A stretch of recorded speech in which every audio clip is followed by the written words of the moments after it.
Okay. Hello everyone. So it's been wonderful mulling over the five presentations, I think, and the possibility of how we could connect across these different spaces. Because within the five presentations itself, there were very interesting overlaps, but also there were some very distinct spaces of intervention, which each of the speakers sort of highlighted. And I think some of the questions are doing quite. Is doing justice to basically these kind of specifics. So I think we'll start with some of these specific questions, and then towards the end try and connect across the five speakers' work, but also the larger theme of this dialogue, which is around social well-being.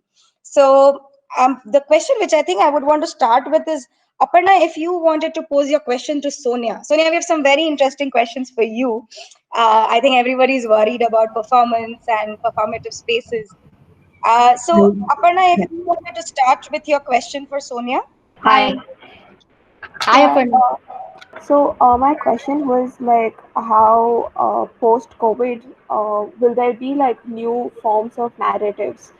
Like example, like when especially in like I could just think of that right now in 1971, after the Indo-Pak War, the entire narrative changed around like something a little more dark around like unemployment and workers. So, what do you think about like how the narrative or like will there be something else? Because like I think as artists we have this um, habit of reflecting in what kind of context we are. Yeah. Yeah. So if you could just tell a little about that. Aparna, a very lovely question. This is something that's already happening. It's not even say post COVID, but, like we are very much within the COVID environment, and it's already happening. I have been actually trying to put together a film festival of the kind of content that has been developed during these 60 days of lockdown. So you can imagine how much of the narrative is already processed, and is out there for feedback. And to give you a glimpse, I would love to share and invite you guys for those film festivals, because that will take us deep into the filmmakers and the performers thing. But what's already happening is the dialogues are changing, b- largely around the relationships, largely around before we went into the COVID phase. There was this whole struggle of one with the society, that I want to do this and this is what the society wants me to do it, and I am a creative person and the society wants me to be an engineer. People run from home, people work in less money and do things like that. And the narrative has changed now, which is reflecting in their films, is that I am fine. I'll survive if I was just by myself, but I'm not. I have a responsibility. I have parents back home. I have family here. So they're actually the whole self, which is very strong of any creative person. What is emerging into these films that they're developing is their flashback into the people over and beyond they themselves. That's one thing that has emerged.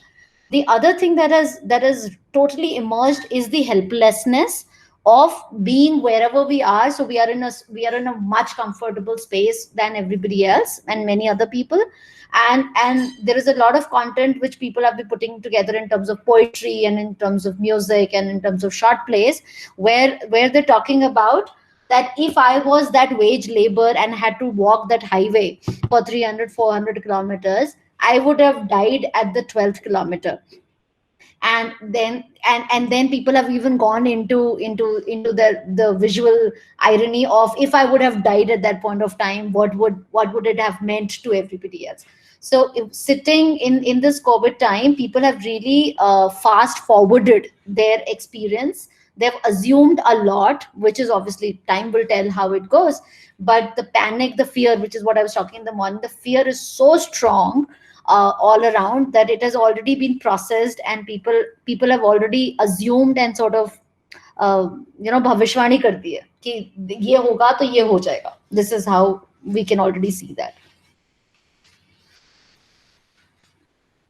Does that, did I sort of answer what you were Mm-hmm. looking for? Yeah, So yeah. at this point, Sonia, I think Srijan's question sort of makes complete sense, because what he's sort of highlighting is perhaps what was already a situation for creative practitioners, and how is it really different. So Srijan, do you want to sort of pose your question at this point and see how that connects?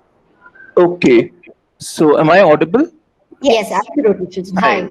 Hi. So, my wife is a theater artist, and from her experience, I know that many theater artists, at least in Bangalore, are hardly paid for most of the work that they do.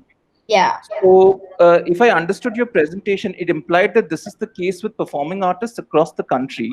Yes. So, I wanted to know, why do you think this is the case? Why is the work of most performing artists not treated like other forms of paid work and deemed worthy of remuneration? Why is the promise of credit or exposure deemed sufficient for their time, labor, and skill? Hmm. Again, an inquiry that we've been indulged into. Um, uh, you would, Srijan, you would also know this because you have somebody exactly the same person at home. My understanding is that even though we are all so receptive to performing arts, and we, whatever they create as an artist, we all breathe that, those emotions that we would have not been able to process ourselves, we enjoy it, we succumb to it, we soak ourselves into it through the performing artist. But what happens is the performing artists themselves, and a majority of them, are not very wired or built for the business. They have historically, they have demonstrated, and I don't have the why for it, but my observation is that historically they have let gone of the business side of it. They have always been standing with their hands folded to say, please give me work, could you please listen to me. They have been more so, there is something that one needs more than the other thing at times, right? And the performing artists have somehow been more keen towards appreciation, and that appreciation does not necessarily come to them in I mean, of course, nobody minds getting paid well or given the credit, but they themselves have been allowing this bargain to happen. And this is where the majority comes in, that when majority gives in, then the minority is a minority. So like theater, not just theater artists, you name the genre, and people work for free. And people work for free for years and years. Why do they work for free? Their narrative is only this, that if I don't work for free, I'm not never going to be able to work, because they are only going to take people for free. So if not me, they have other people. But if I don't work with their situation, I am out, and I don't want to be out. So the problem that I see here is that and that's exactly what I said in the morning, and we've been working on, is that there aren't any structures. Is there a rule? Is there a rule in anywhere saying that if a performing artist was to feel any of these plights, where do they go to? There is no organization, there's no institution that they could go to that has any direction, any thought process built into that. The Ministry of Culture is absolutely as loose as it could be, you know. And the people who are at the decision making ends, the minister themselves, have no connection whatsoever with culture or arts. You know, they are the bureaucrats, they've got nothing to do with it. So the thinking people are not the performers. The performers who are, let's say, somewhere in the trustees body and all, they are at an age and time when been there done that, they're sort of comfortable with it, so they understand the plight, but they've also forgotten about it. And with the sheer population we have, the demand and supply, that there is a huge bundle of demand and supply. So somebody or the other keeps pushing themselves and saying that, okay, fine, theek hai, main free mein kar lunga. I will do this free, and I will do this free. So the people who may want to hold a ground do not stand a ground anymore. Thank you. That made sense. So this sort of brings me to a very pertinent question, perhaps Johnson, for you, is that when we're speaking about these different kind of educational or skill-based systems, where a lack of structure becomes one of the biggest reasons for survival, or for even for the growth of that skill or that ability or that practitioner. Engineers, so-called, at least we have all understood that there's always been a structure, there's been a mega structure. There are the IT companies, there is industrial plants, and here you are now trying to create microstructures because the megastructures again don't seem to work.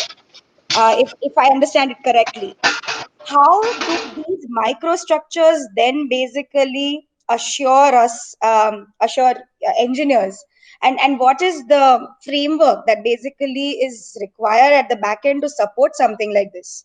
So you did mention to us what are the activities you all are doing, but what I'm very curious about is how sustainable is it, and how long will you be able to, or is it becoming something that you are lugging on your enthusiasm? So let me put it this way: if I've understood it correctly, you're also talking about those microstructures or the values that we nurture the students with. Will it eventually survive in when they move on to the larger organizational structure? Have I got your point right? So, yes, one is that it survives when it reaches the outside world, but also when you're trying to work on it internally, what is your mechanism? Funding? I mean, I'm asking very real questions: funding, support system, resources. Right. I mean, all these ideas sound very exciting when we bring them on board, and that's what perhaps the Right. teams are going to try and do overnight. But in Right. reality, we know we don't have the backbone for it, basically, sometimes. Okay, so just to put that into the context, I would want to quickly give you one example. Hmm. So let's say if I were a student today, and then I were, typically where if I'm entrepreneurial, I would, and I wish to venture into a business, I would rather pick up an idea and then look out for people who could fund that idea, and then eventually I start my small team and then I run the business. The once my business starts making revenue, I would want to bring in more, partners who could fund a little more, and then eventually the business scales, and then I just have to keep the business growing. So one question that one of the participant asked was very relevant. So do we also instill ethics in it? So here's where as a college, we don't believe in just teaching the professional ethics there. We just don't believe in teaching the values there, but we rather push the students to imbibe based on certain activities. So what we do in our institution is allow the students to go through the design thinking process, but in the real sense, we send them to the community, where the first and foremost step is to be with the community for as long as possible, so that they first they are compassionate about the community itself, and then try to solve a problem that they have found there.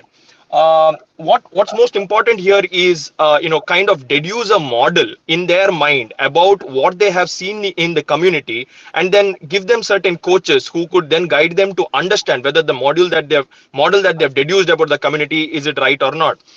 So once they have come across this entire value system, if they've nurtured this value based on the problem that they're trying to solve, and eventually they grow, venture out into a business. These usually stick for a very very long time. So where we find the actual problem is when there is an external partner coming in who does not actually believe in the does not believe in the same vision that the founder has, but comes into this particular system just to ensure that the business grows. So the kind of practices that we follow, like I mentioned, we have something called a social innovation, where the whole idea is not just to support corporate enterprises, but social enterprises, where we firmly believe that you can create a value for the community and take a portion from the value that is created, rather than just exploiting the kind of opportunity that is there. So that's what we do, Ishita. Thanks, Johnson. Sorry, yeah, okay, I'm audible. Thanks. I think what I was hoping that you would sort of clarify between the whole idea of social innovation and social enterprising, which I know in the morning also you were sort of talking about it, but I think the focus on it, which allows me to take it to Sanjay, because Sanjay, you are working in the whole idea of social infrastructure and social enterprising for a while, but some of your points were very critical about not getting the help then from the creative practitioners, people who have the other set of skills. Can you give us some examples of what has happened, why it doesn't work out when it comes to creative practitioners working in the social sector? Yeah, so one is the social sector is just like the performing arts. Nobody sort of, people think that, we are not doing any great work, like, In fact, we work as much or we work more than the corporates. We have more stress. We also have, no timings. We also give up our holidays and vacations and all that. So it's a very similar thing, and nobody pays us. Basically, क्या गांव में तो जा रहा है इतना तो क्या बड़ा तेरे को पैसा चाहिए types. Uh, in terms of your question, let me take the fisher women. So this whole prawn fishing thing, so one is when they sort of catch and it is fresh. That is one time when they sell it, but they also know that so that is sold locally. They don't really get good price for that, but they also know that in the cities restaurants do need good quality prawns. But there they cannot do the fresh one. So basically, there traditionally they are boiling those prawns and sun drying it. Now when they're sun drying it, there are issues of quality because dust is flying around, dogs are around, stuff like that. So one of the discussions we had with the women was, so I was talking to a friend of mine, and he said, the best way to do it is solar, because if you solar dry it, it's like value addition to it. So I'm a guy who sort of always jumps up to this. So I told him, I said, yeah, okay, my constraints, like from the women's perspective, the constraints are don't sort of give me that I have to plug it into a electric whatever, so I don't need fuel. First of all, I need to design it in such a way where they can just fold it and carry it and bring it back, things like that, which were very simple. And I said it cannot be very expensive, it cannot be very elaborate or expensive. The purpose is very clear that they spread the prawns and allow it to sun dry it in a more hygienic manner where then they can make more money. They all sort of get excited, but nobody really sort of delivers it. Now, many a times, people tell me that, you should upfront talk about money. I also talk about money because at this moment, as I said in the morning, I'm in control of my money. I don't have to ask anybody. I don't even have to ask my board. I have to just tell them that this is what I'm doing. They will never say no, because see, ultimately, when we talk of social, well-being, these are all small cogs that, ultimately lead. So if she sells it, so if she just sun dries it, boils it and sun dries it, she gets around 400 rupees a kilo. If she solar dries it and enhances the quality, she can get up to 1600 a kilo, which is a huge amount. And I have friends in the restaurant industry here who say कि हाँ लेके आना यार, तू क्या कर रहा है, तू सिर्फ बातें कर रहा है. But at this moment in time, because I'm not a technical person, I'm not a person who can devise a designed solar thing. And this is the problem. It also happens in other things. Like recently in COVID, post-COVID, I have this idea that I'm talking to friends. Can we have the tippy tap thing, which is always there on the YouTube, where you just put your foot down and you can get some soap in your hand, and then you put your other foot down and then you get water. It's a very simple device. Honestly speaking, my mind doesn't work that way. I can convince a family to set it up, but that's not how my mind works. That I can set it up myself. I wish I could, but again people then say, it'll cost you 5,000, it'll cost you 3,000. I mean, come on, yeah. I mean, can we do it in 500 rupees? Because see, ultimately, if I put it in one woman's house in one mohalla, I am sure that whole mohalla wants it. Now, then I can say, okay, here's a 500 rupee loan, and you can do it. The loan part is more important because ultimately everybody has pride. Come on, I mean, everybody doesn't want a begging hand, and that has been very clear in this time. Whenever I've called up and said, can I send money and all that, they said, no, we are not beggars. We'll manage. Don't worry. We will need your money to restart our businesses. So don't waste it just now. That is the clear message. So that is the problem with me, and I wish somebody helps me out. I have tried to connect with this guy in Indore, and I connected with two guys in Ahmedabad, but nobody really comes back. I connected one guy in Surendranagar, just having chai. I was talking to him and he said, I'm into this, and then I went and saw his work. But see, finally the bottom line is somebody has to come and say, okay, here is a model, try it out. give me like say 10,000 rupees and I'll do it, and I'm ready to do it. I'm ready to do it. I don't really have huge amounts of money, but yeah, I don't want something free, or I'll give you credit for that. No, I don't believe in that. Okay. Thanks, Sanjay. So it's quite interesting. So at this point, I'm going to take 2 minutes to share with you all a very interesting clip that I came across, which sort of resonates or rather adds to what Sanjay is talking about. Okay, I hope it also plays. I was showing this video is because sort of it came up in the conversation post COVID itself, and there is this other story as well, which I immediately cannot place the video for, but hopefully I should be able to in a few minutes. Is the fact where farmers have basically figured out how to become self-sustainable, but also how to create their own micro enterprises. So the fact that Ashgard was in overproduction in some part of Karnataka and couldn't be sort of sold given the COVID and the lockdown and situations, they actually themselves figured out the way of making petha. So petha is a Swedish delicacy made mostly in northern part of India. This is not something which is otherwise produced in southern India, but the farmers basically had to figure out this way.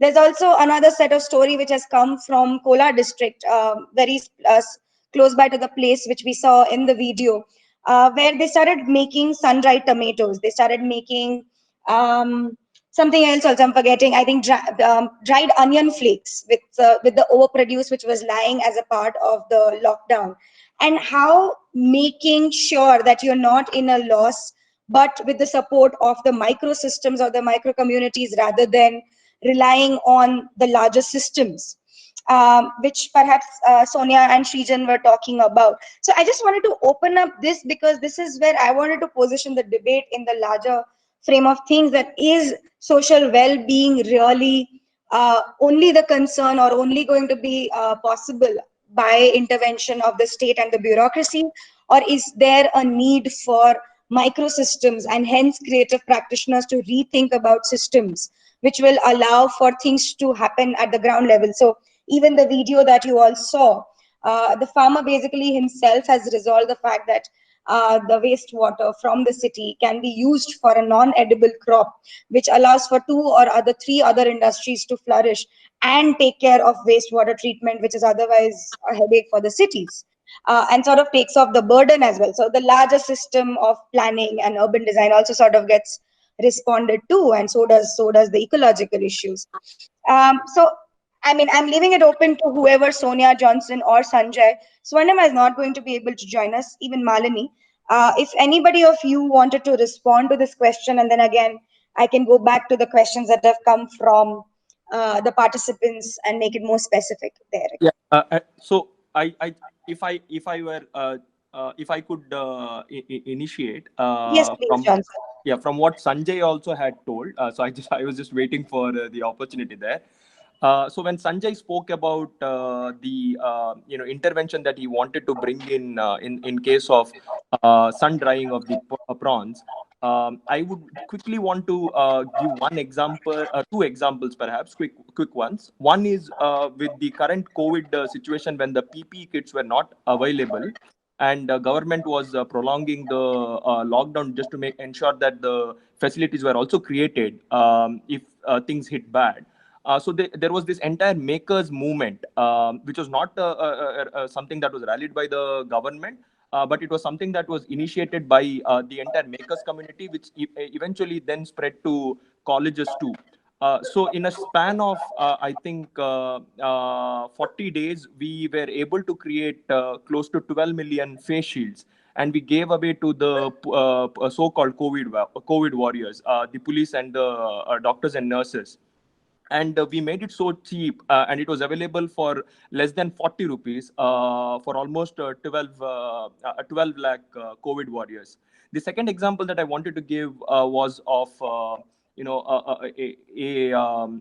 specially abled children's school where they had a lot of students who were not able to hear, and the devices that were available were pretty expensive, and there was no fund available for them to procure those devices.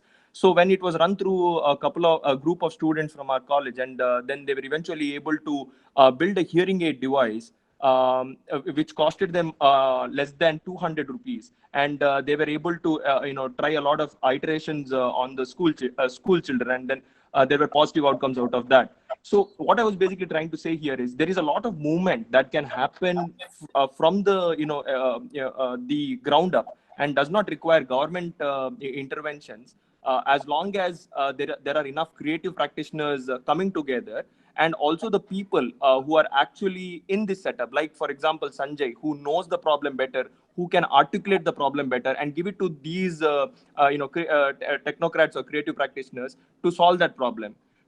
Two things that will emerge out of this is, one, there is a strong foundation of the story around which the product will be developed, which means that eventually, even if it ventures out into a business, it would be a social driven enterprise rather than the objective being money.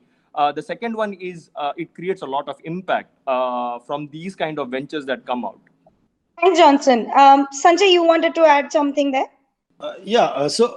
All I wanted to say was that the question of systems, or setting up systems and all that.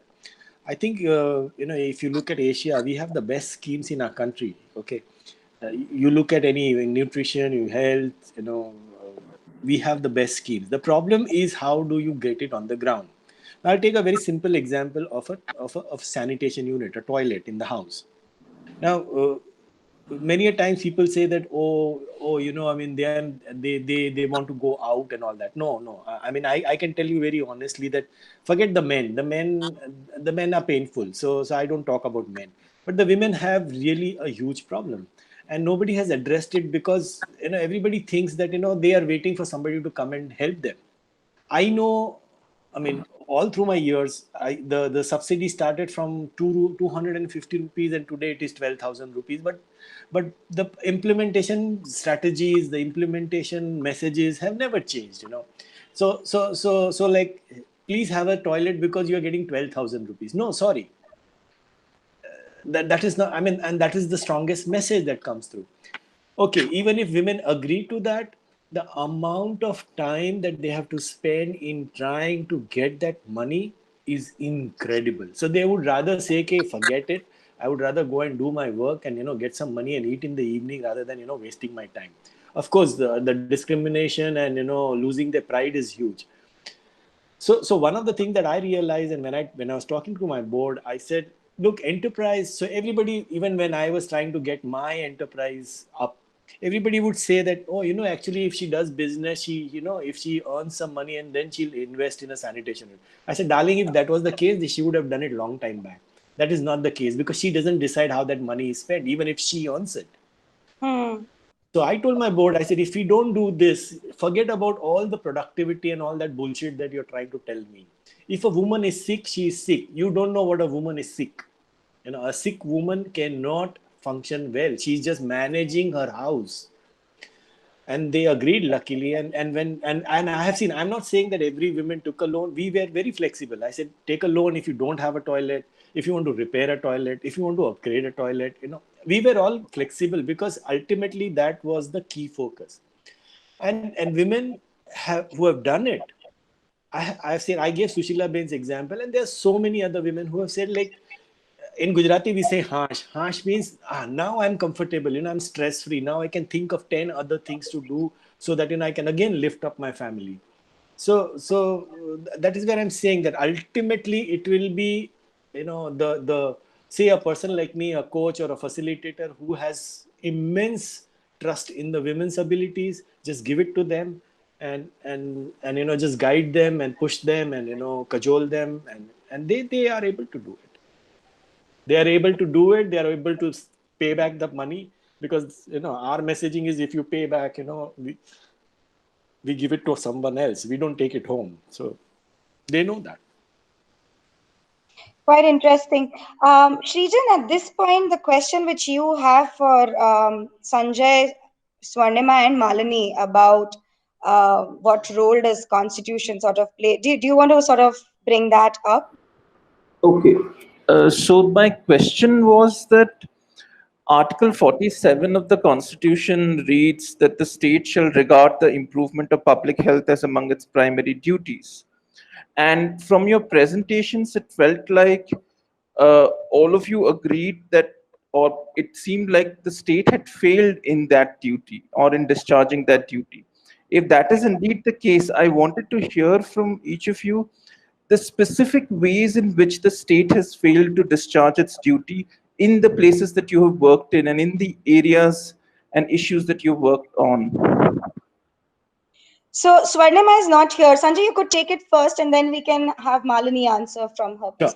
perspective. So answering your question, it's the situation is very bad at this moment in time. The you see they were the problem is, again, as I'm saying, that the problem was the delivery. So you had immunization right from 0 to 5 years. You had immunization for the adolescent girls. You had immunization for pregnant women. You had care for pregnant women. I'm just taking that example. It's a different example. I just gave the sanitation example. This is a different example. And luckily, 10 years ago, a brilliant man from Orissa came up with this idea that why don't you sort of have a Mamta Divas. Mamta Divas is a fixed day in a village so that women. Now you can imagine a mother who has a baby of 1 year, and every second or third day she has to go for something or the other. Maybe the child's immunization, maybe the child is ill, maybe her, because she's again pregnant, so she needs her immunization. Maybe the nurse didn't bring in the iron folic acid tablet, so he has to go. So how many days is she going to keep doing this business? I mean, then either she works or she can't work, because if she can't work, she can't eat. So this whole Mamta Divas came into being, and Mamta Divas has all the facilities. You have immunization, you have health checkups, you have checkups for the adolescent girls. Everything is there under, and it is very well planned, because they bring in exact number of BCG, say BCG vaccine. They know that okay, there are 7, so we'll get 1 vial. So there's less of wastage and all that. So which is brilliant in a way. Now the problem again is, let's take a remote thing. This is my last February's experience, and it's a very interesting experience. So I was in a very remote village, and I was helping an NGO from Ahmedabad. They had done this work. So there was this startup project, in 1 lakh villages. They wanted to sort of, the most poor villages, they wanted to sort of bring in the health and the development and the education together. So I was there, I'd gone to see the work of the organization and all that. So the Mamta Divas was there that day, luckily, and I was just sitting and watching the nurse, and she was very calm, and she was sort of smiling, which is very rare for me. I mean, I said, how come? I mean, how is it? And it was like 11 o'clock in the morning, and she was there on time. And then there was this another guy who was sitting there and helping her and sort of managing the whole scene and all that. So I asked, I said, who are you? And he said, I'm her husband. So I said, okay. So I said, I was just watching, and he was really helping and this and that and all that. Then I took him out, and because for me this is something very rare that is happening, and I always appreciate a man who always helps his wife. So I went, and he said, look, my wife gets a good salary, and it is very difficult for her to go to these very remote villages. And so she's bought me a bike. I don't do anything. All I do is carry her from this place to that place, and that place to this place. And then if she has meetings at the block level, I take her there, or at the district level, I take her there. And there are, most of these nurses have their husbands doing this. They don't do anything. Now if you look at it from a woman's perspective, first of all, from the nurse perspective, she's not tensed, so she's not jabbing around with her injections. She's not cold, she's not angry, she's not perspiring, she's not trying to go home early because she has to reach home and answer her family that where the hell were you and stuff like that. Second thing is, she's calmer. So if you look at it from a community's point of view, it is brilliant. I mean they get the best service from a nurse, and it is important. I mean, if you really look, the amount I have traveled, I mean, there's nothing around. I mean, and there, if you have someone who's really smiling and taking care of you, it's brilliant. And then the community also supports this nurse. And I wrote a letter to the MP government saying that you should have this scheme, because not only the nurse, then I met an Asha, which is still lower. She's done the same thing. They both were migrant workers. Some 6 years ago, they used to go to Gujarat to work. She came back once. Something was, I think her mother-in-law was ill, and that's why they came back and all that. She got her husband also. She became an Asha. So even she did the same thing, and Asha is able to manage 5 to 7,000 rupees in a month, and she also bought a motorcycle for him. That guy does all the work at home, whereas she does the Asha work. And whenever she has to go out or in the middle of the night, take a pregnant woman, this guy is always helpful. So it's a brilliant scheme, and I don't see any problem in that if a man is ready to do that. All I'm trying to say is, my question is, does it benefit the community? Yes, great, fantastic. I remember the community telling me that this nurse, she was transferred. They all went to the block office, had a dharna for 2 days that this woman will not be transferred. So that's why I'm saying. So what and it permeates with everything. There are so many programs happening at the village level, especially for health. Even in education is the same sector. So I feel that this innovation that the community comes in has to be valued and taken up. Thanks, Sanjay, for again bringing up the idea of permeability. I think, at least from where I'm seeing it, we all are so stuck with the whole idea of structures and systems helping us that we need to sort of open up ourselves as well. Malini, how about what do you feel about this question? When you're talking about dementia care in general in India, we can say that there is at least a department called Alzheimer's and Related Disorders Society in India. So according to the department, they are working on dementia care, establishing dementia care treatment and also centers throughout the country. And I've done my research mainly in Kerala, in the state of Kerala. So, and in the state, there is a state initiative for the dementia care and center. So we can say that there is a department which is solely functioning for the dementia care and Alzheimer's related disorders. But what even the department itself points out that they lack. Face a lot of issues, and some of the main issues are the lack of infrastructures, to function to run these care centers and treatment centers. And another issue, what the officials say is that there are no infrastructures, and the question whether they are like dementia friendly is like still out of the question. They just need some infrastructure for these establishments or the systems to function. And another issue is that there is no awareness about the illness among people, and even among the family of people who are having dementia. So that is another issue. And also what I found through primary research is that once you get this illness, especially when you're old and when you're admitted in a care center, you just sort of become subjects than people. You start to become like a set of symptoms, or or subjects, rather than people treating you as like people. So that's also a very sad thing. So the personal narratives are very much lacking when it comes to the treatment policies or the systems in the public health sector regarding dementia care. So there are no policies regarding, I would say, one to bring in awareness.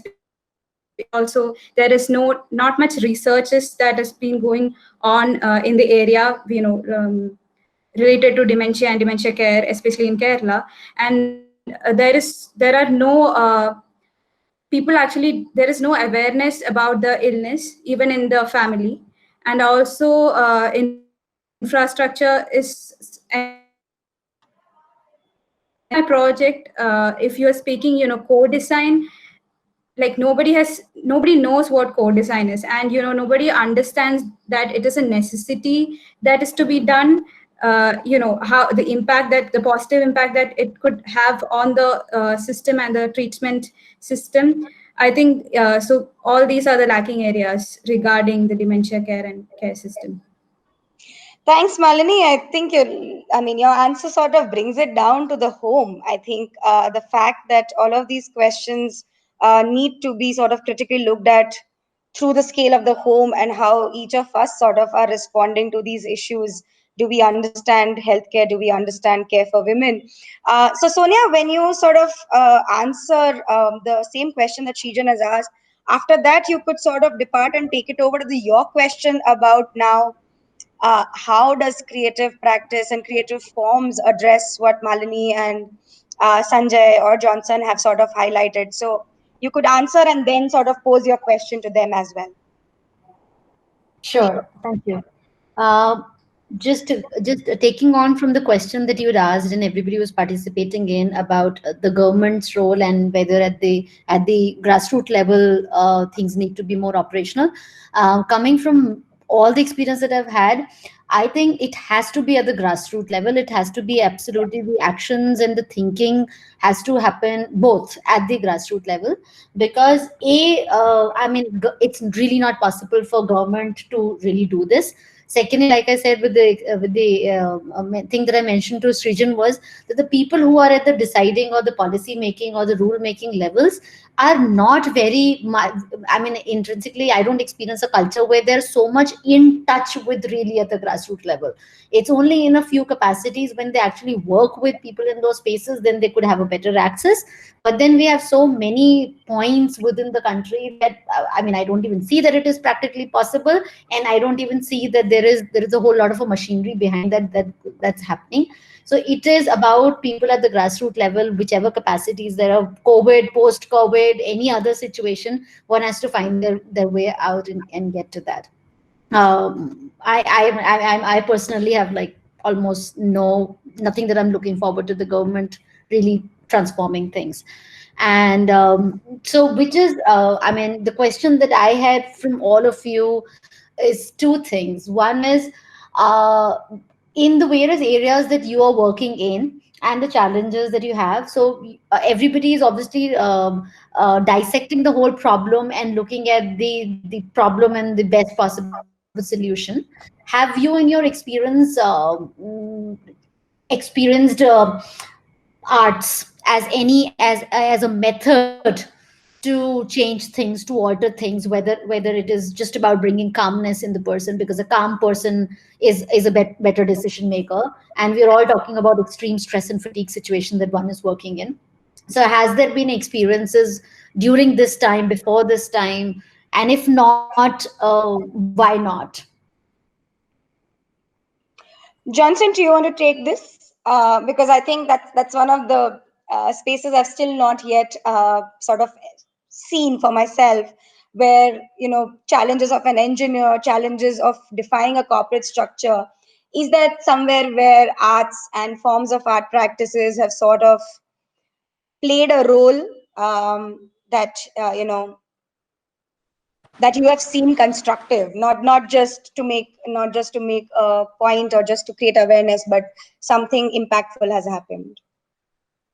Yeah, so I think certainly that's a very valid point there, because as per from what we see, pretty much everybody just follows it, but nobody has a lateral thinking, or nobody's questioning why is it being done this way.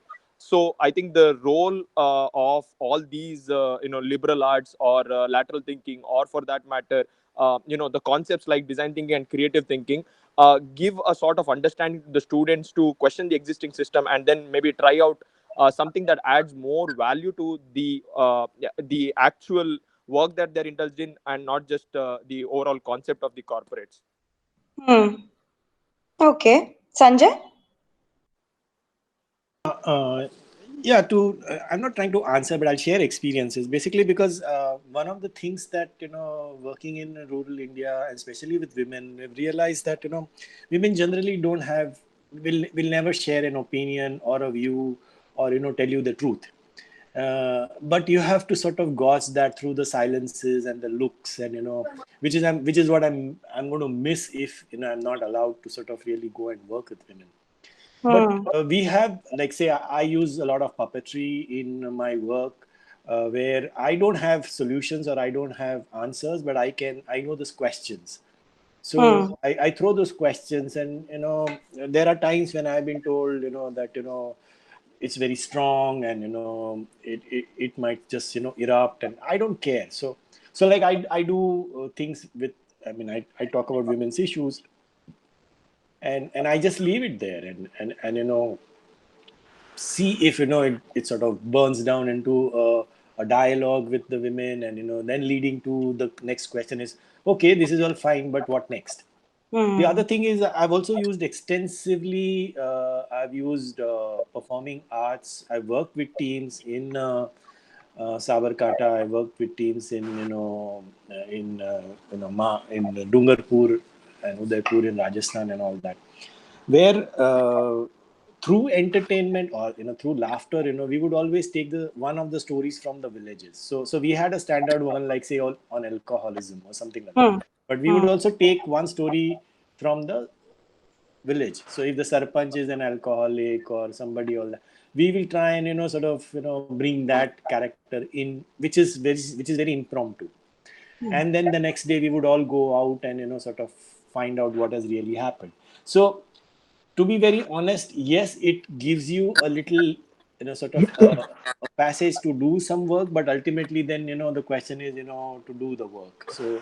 So if it is on alcoholism, were you able to stop it, or were you able to reduce it? If you're talking about sanitation, then were you able to do something about it? Things like that. So it cannot be a standalone kind of a thing, but it can be part of a strategy as a tool. Right. I do it very extensively. I do it.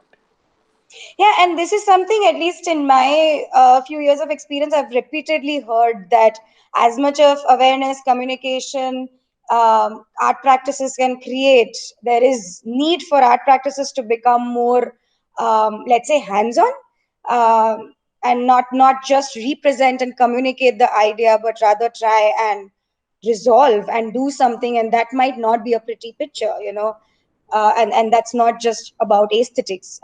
So Malini, over to you. I mean, especially in the case of mental health, I don't even know how much can you represent and communicate beyond a point when it comes to arts and aesthetics. It's about a person. Yeah. Yes. Like for spatial design, before coming to mental health, for like general spatial design, I've had experience using arts as a participatory, like how Sanjay told, as a tool to get insights and to gather inform. So it was part of our curriculum that last year we were taken to Bidar, a city in Karnataka, and I was trying to find perspectives about an old irrigation system called Kaires. So what we did actually was that we did few activities like through painting with people there, with the community there, and especially people who were belonging to a slum area. So I went there, and we sort of did activities like painting to understand what they think of water, what they think of the availability of water.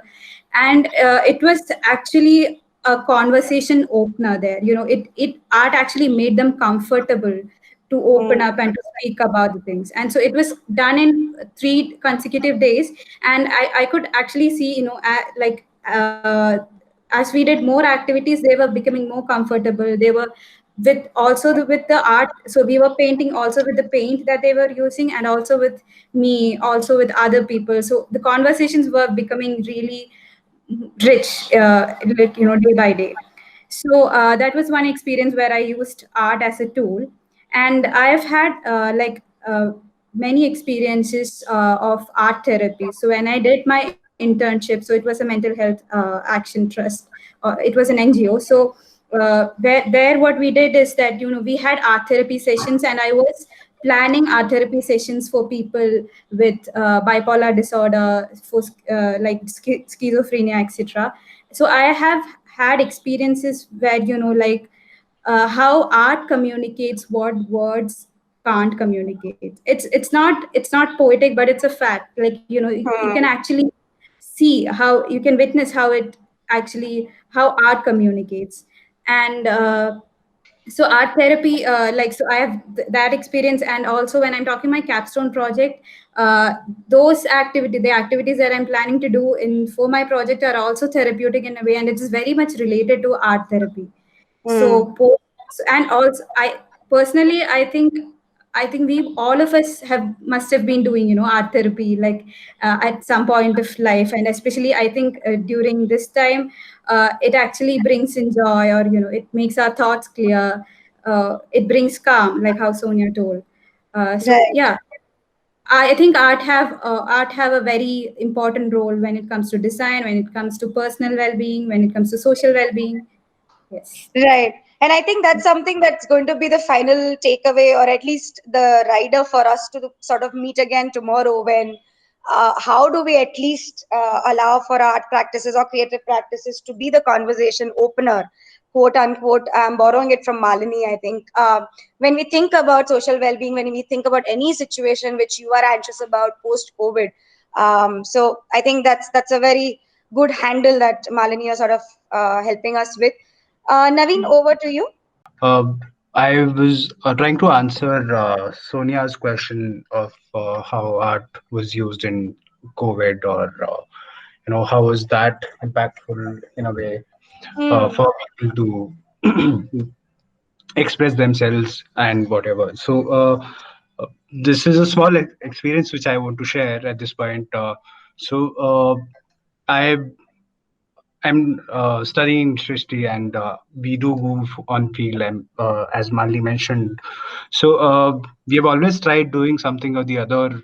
Like, I mean, the first point which I wanted to say is covered by Manli, so I will not take much time in that. The second point was that, there was a fun experiment which I started at my place, where my friends would come over and they would paint. They would just sit with each other and they would paint. So that started as a material exploration at one point of time, and initially it was not a serious thing. But then it kept growing, and people started like engaging with it more often. And what happened during this COVID time, though I was not interacting with these friends of mine on a regular basis, but whenever they did something, they drew something, and they did share it across. So that itself is, a sort of an example what or how the my friends have taken it into their life, or now they're more experimental about it. So like, I would get pictures which would be sort of expressing, there would be a landscape where a person is sitting and there are mountains, and there's a quote below that. So so that did something in a very small number itself. So it takes time, but it does something which is very beautiful in the end.